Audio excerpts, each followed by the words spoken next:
back to the Renegade Ventures show.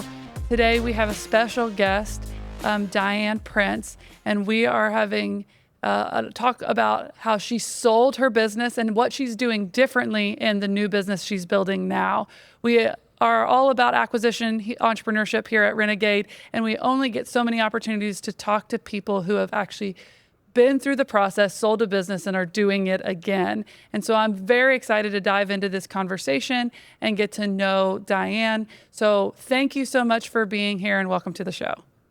Yeah, thanks, Ellie. And didn't we meet in like a hotel lobby or something? This is great. Crazy. Yeah. So this year I met Diane at the National Speaker Association conference. We were walking into the conference at the same time as each other. So we were literally in the hotel lobby. And I don't even remember which one of us introduced ourselves, but when you're at a speaker conference, everyone is super extroverted. So, or at least outgoing, maybe not extroverted, but outgoing.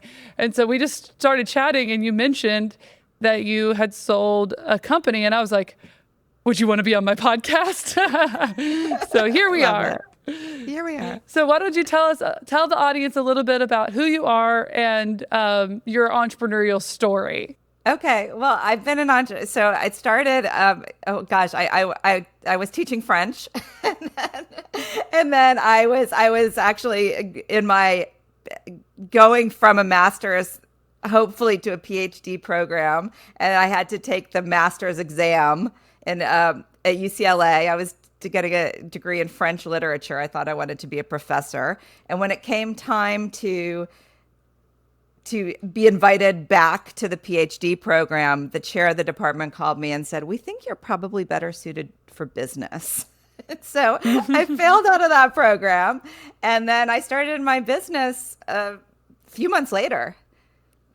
So do you think that they saw something in you? Why did they say that you were more suited for business versus what you were doing? Do they think they saw it in you, or do you think that you were struggling in that program? Because that's it wasn't like, maybe this isn't for you. It was like, we see what is for you.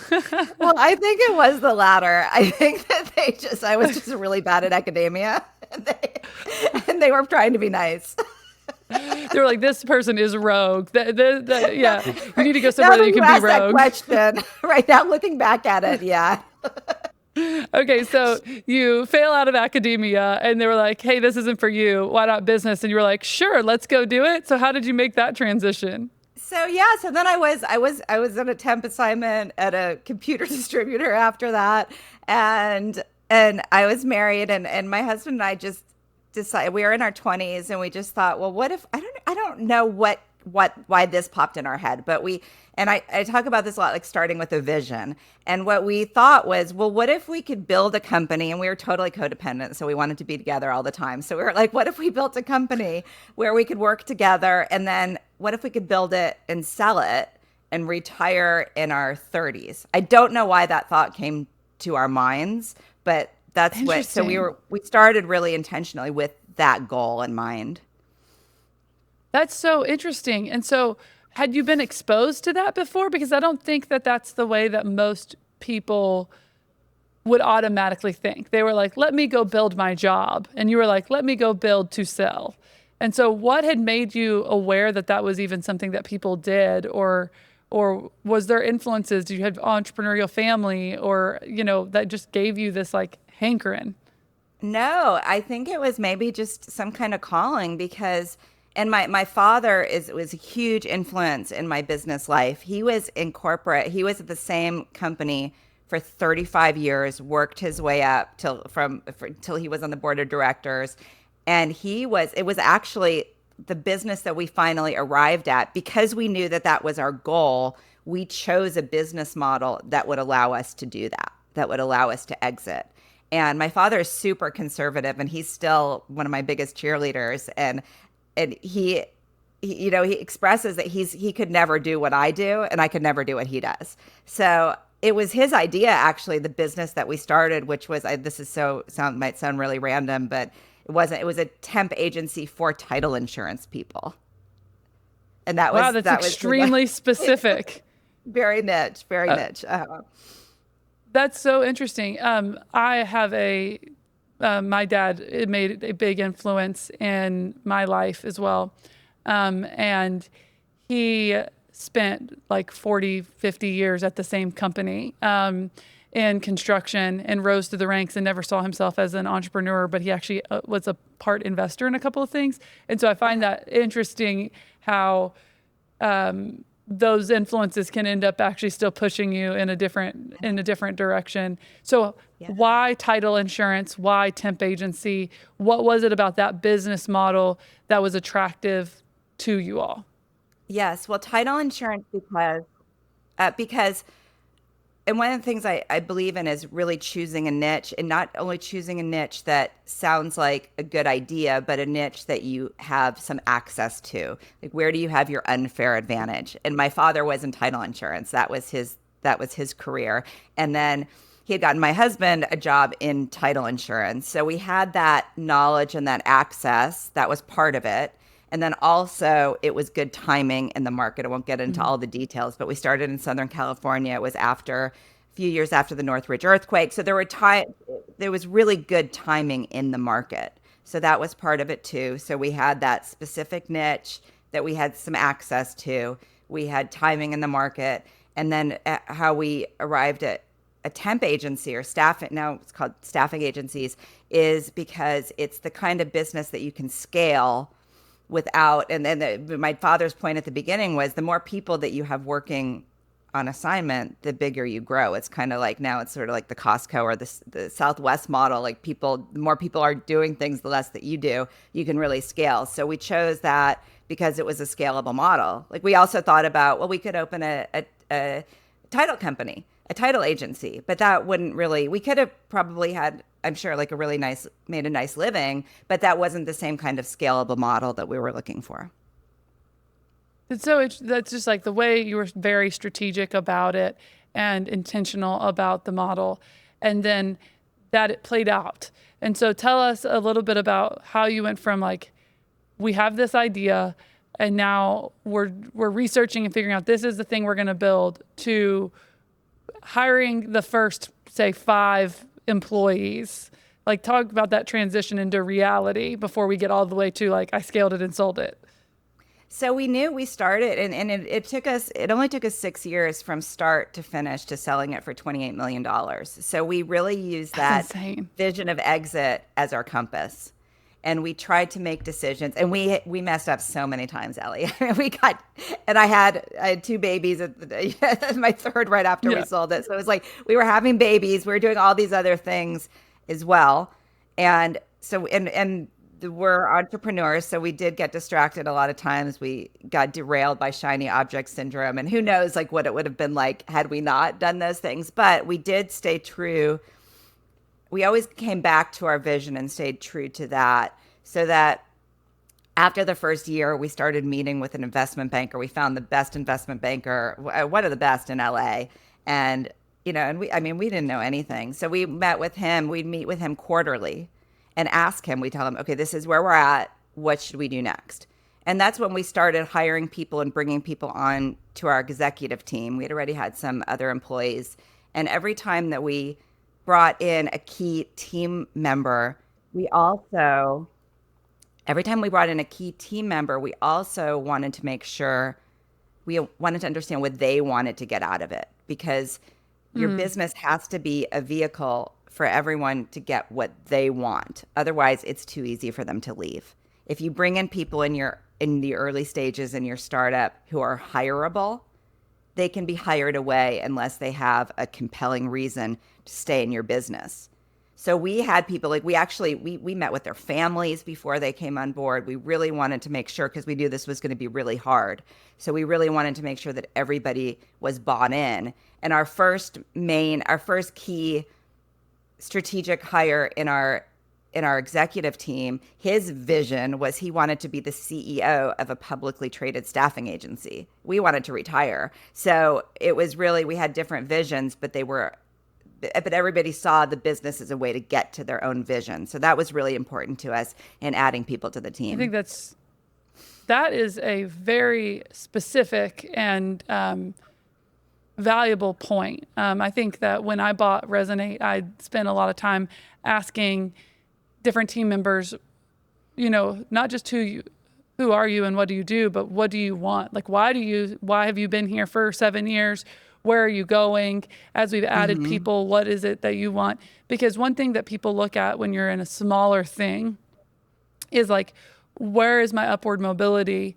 And it's so small that will I have that opportunity for growth? And for me, it is yes, we're building that capacity for you to have that growth. Don't look at it as like 15 people right now.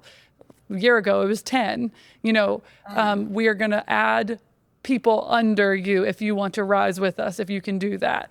And so understanding what someone wants and whether or not they're the right fit for that role is a valuable part of making something scalable. Totally. And so you are meeting with an investment banker, they're giving you advice, and they're telling you to do some things. Was one of those things to add key leadership? Mm-hmm. Yeah. So the first person we added had an MBA. He was great at talking to potential investors. I mean, the funny thing is, like, later on when we sold, and he was part of the, like, he was attractive to the buyers, and they fired him, like, I think, like 6 months later.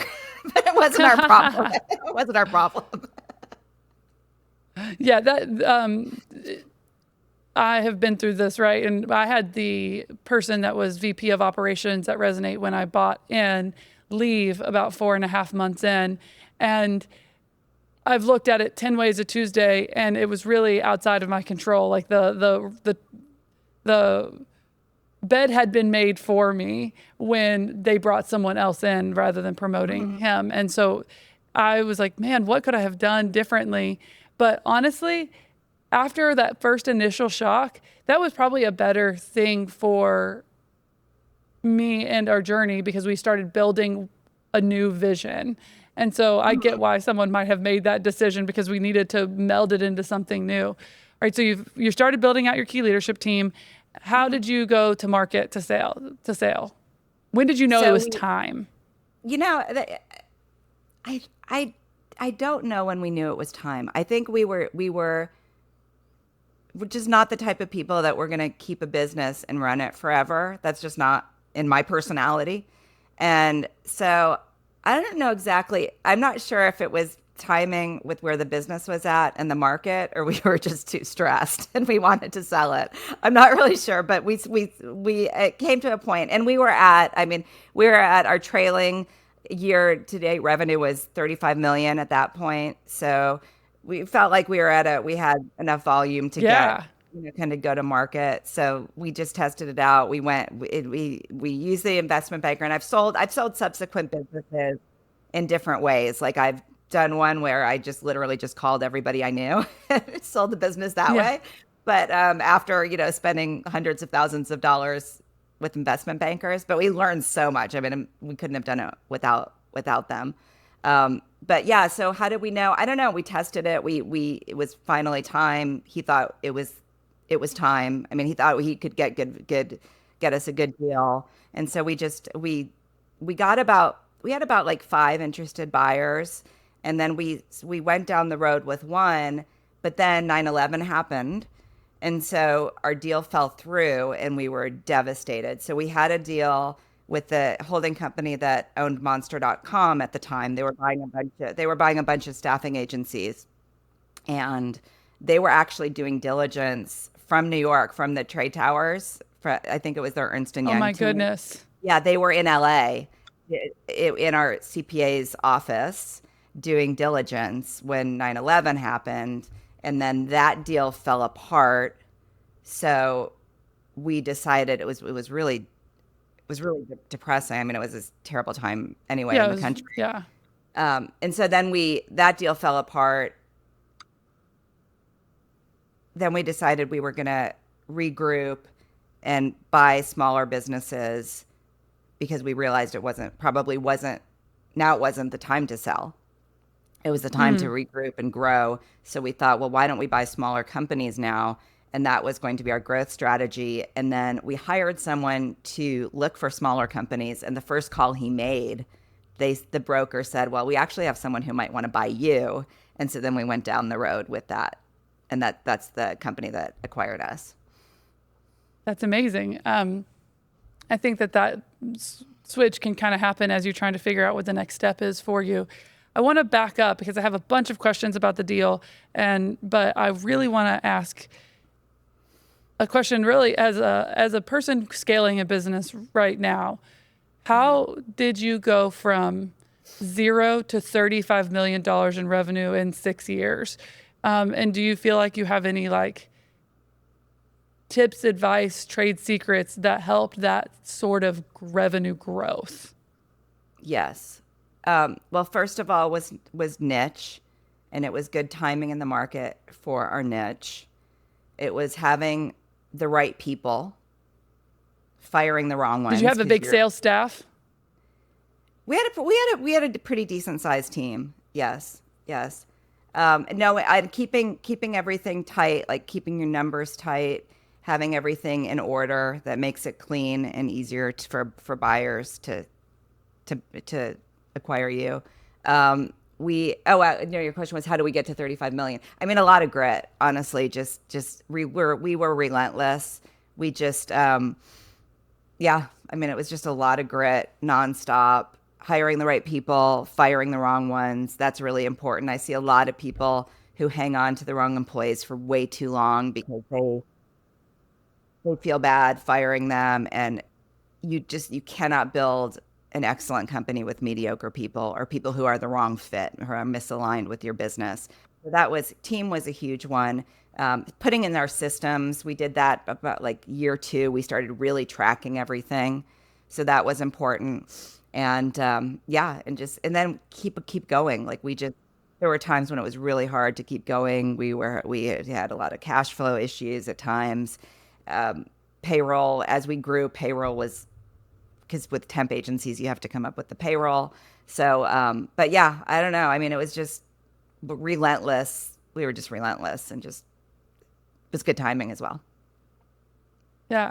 Do you have a story or a moment in that phase, that like hyper growth phase, that you think of as being like a very challenging moment? Or like there's times I was just dealing with something over the weekend where I know it's because we're growing faster than some of our systems, right? So like, I feel like I'll look back at this moment when we've accomplished it and feel much differently. But there's those, like, can you think of a story or a moment where you're like, I don't know if this is going to work. Like, I have no business doing this at this moment. Does that, Yeah. yeah, I would love to hear it. Like, tell us a little bit about the nitty gritty. I mean, because Yeah. obviously it's not a linear path. No, not at all. And there were so many people who counted on us. I mean, we had our internal team, we had office, we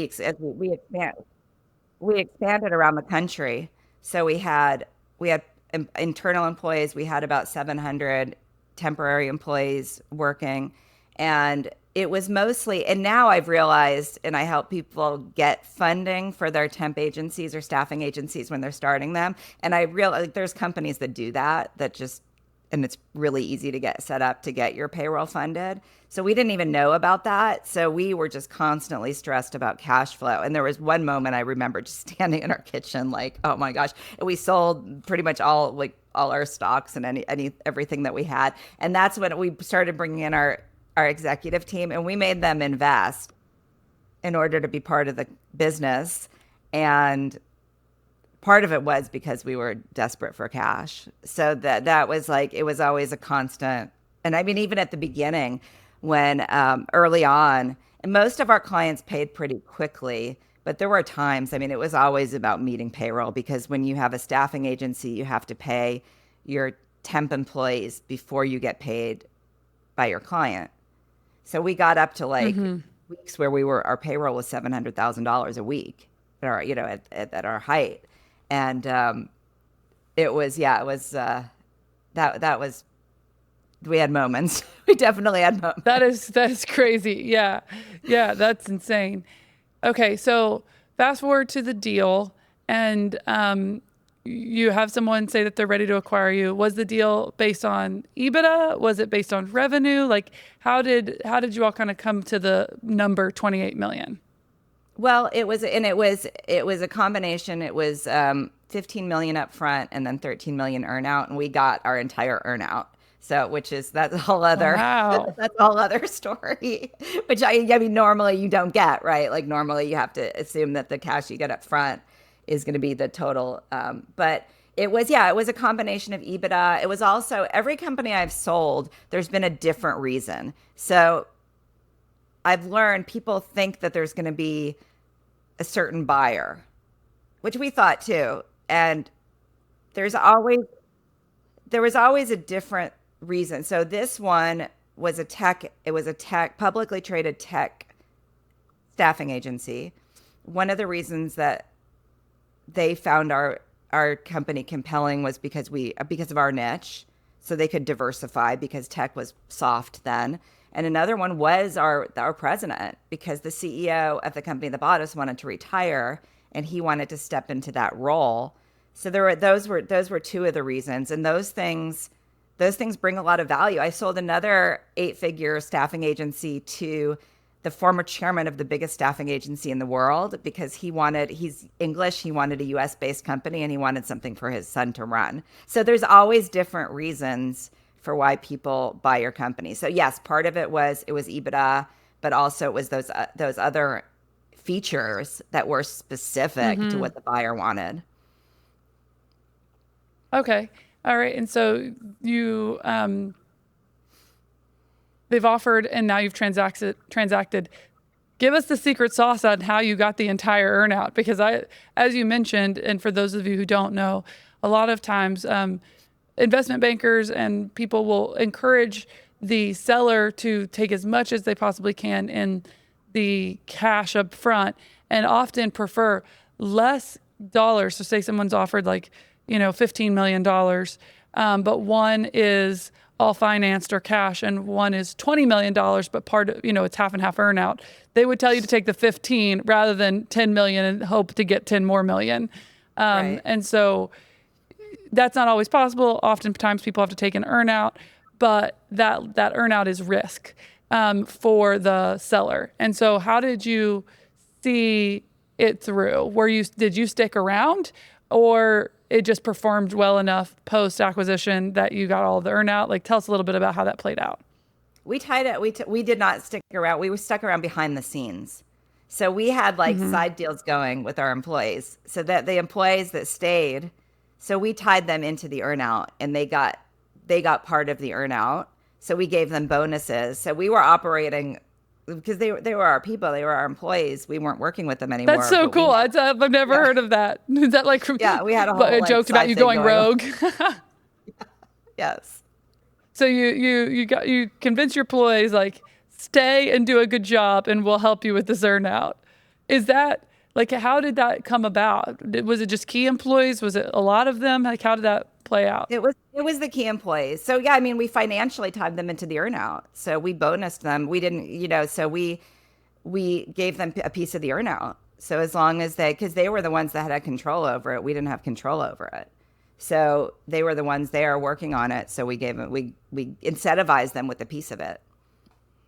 So this is such a new idea. Did you all come up with this idea? Did someone suggest it? How did you ever even think to do that? It just seemed like it made sense. I mean, why wouldn't you do I love that. You were like, why wouldn't I? I think people do things that, especially in small businesses, and now there's so much in the startup world about VCs, and sometimes it gets to be more about that and more about the pitching and all that stuff versus building a business that makes sense. And I mean, even in the first tech boom, we started a job board, and we had a consultant come from Silicon Valley, and we were in LA, and he's telling us how we shouldn't make a profit, that it's all about, because that's what it was like then. It was just, get users, and we were like, this guy's full of shit. And we didn't listen to him. We were like, this isn't we're going to make a profit. So we listened, we heard him out, but we were like, that sounds crazy. So, and I mean now, excuse me, now people understand more the importance of making a profit even in tech. But I don't Yes. know. I think it was a almost an advantage too, because we didn't have, like, back then. I mean, we started it with the dummies book. There was a how to start a temp agency for dummies, which, do you remember? Are you familiar with those black and yellow dummies books? Oh yeah, They were absolutely. Yeah. Yeah. okay. I mean, that was YouTube back then. That was our YouTube. so Yeah. so now there's just so much noise and so much information and so many people, like, listening to influencers and whatever on how to do it, that it's almost like the common sense kind of people want to do things the right way versus what makes sense to you. And that's how we Yes. operated. I think that that's a key point that some people miss. And it's like ultra practical and common sense kind of rules and reigns in successful businesses. And the majority, don't get me wrong, there is the outlier who doesn't make revenue and get sells to Google or whatever. But a lot of those technologies end up sunsetting, or those teams ends up sunsetting, because it turns out at the end of the day, things have to make a profit. Things have to actually function in a very basic 1 + 1 = 2, 1 + 1 minus employee, 1 = 1. And so it's just we overcomplicate, or looking for a shortcut, when in reality, just doing it right is the right way. Just having common sense, building a business that is profitable, is the way that most of the businesses are going to sell. And when you have that, you have something that's actually sellable.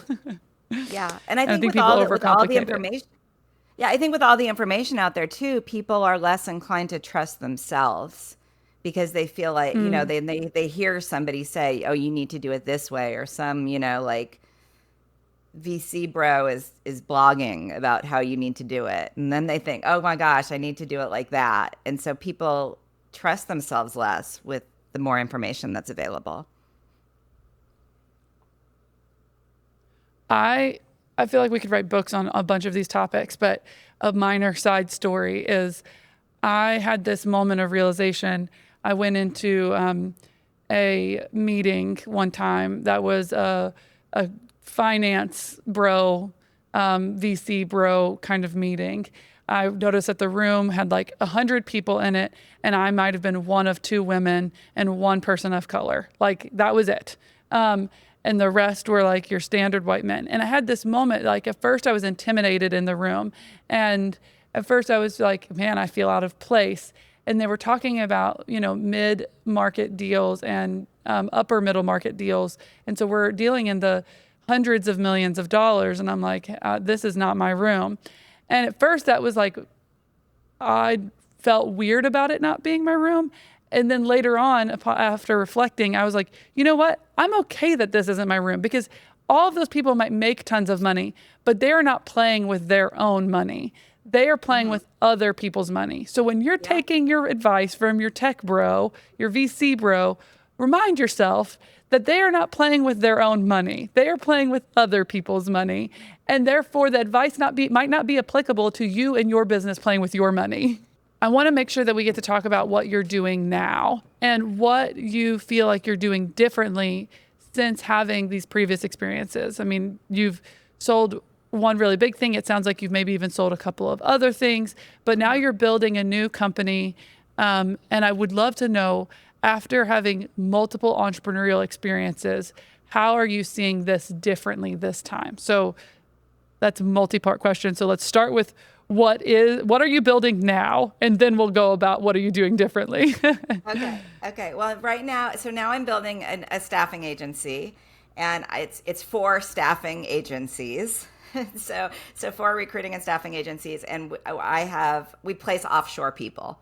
So they're virtual assistants and recru- recruiters, sales, marketing, and we place them in small businesses too. But we do a lot in recruiting and staffing agencies. But we work with any kind of, mostly small service based businesses. Okay. So I'm going to restate it to make sure we understand. So the difference between a temp agency and a staffing agency is The a same temp thing. agency is a temporary hire, or they're the exact same thing. They're the exact same thing. Yeah. Okay. Now you're creating this a similar business model to your last one, but instead of them being all U.S. based people, you are now doing it with offshore for VA executive assistants and others type of Correct. work. What made you want to do it again? But what made the difference, the choice in doing it offshore this time? Well, it's like it's timing in the market. I love building businesses. I love building scalable businesses, and I've been consulting and coaching for many years, for about 10 years. And so just from what I've learned, and I wanted to, when the world is so open now and with so much accessible talent, and I've been really interested in figuring out how, sort of like cracking the code and working with people offshore. I've been really fascinated by that. And going back to the vision, now my vision is very different than it was before. Now I'm not married, which is kind of fun because I get to do what I want with it, do what I want with my money and stuff like that, and build it how I want, which is great. And so now my vision is more building a business that's fun for me. I also raised 3 kids. I'm an empty nester now, so business that fits into my life. And at first, I wanted to crack the virtual assistant code so that I could build my own business where I got to do the things that are in my zone of genius, the things I love to do, while other people did everything else at a really affordable. Preach. Yes. And where it's more affordable, it's less drama. And so then that became the thing that, just taking the steps from coaching to I do some public speaking, and then it became the point, okay, let's scale this virtual assistant thing, and also team, because I figured out a good system for managing offshore people that really works. And then I also found a fabulous team. So I've got team in the Philippines and team in India and Pakistan. So it was evolved from finding the best people. And then so I have counterparts in different parts of the world that are all in their zone of genius as well. And it's called A Team, right? Correct. Uh-huh. Yes. And so, what do you feel like are the biggest lessons or takeaways that, as a multi-time entrepreneur, multi-time scaling person who scales and sells, if you had to tell your younger self kind of key takeaways, what would it be? Yeah, I mean, manage your cash flow from the beginning. Yeah, get your finances in order. I've had moments where I was doing the bookkeeping and the QuickBooks and stuff. That is not a good idea. So outsource that if that's not your thing. And sell. It's always about sales. Sales is the lifeline of your business.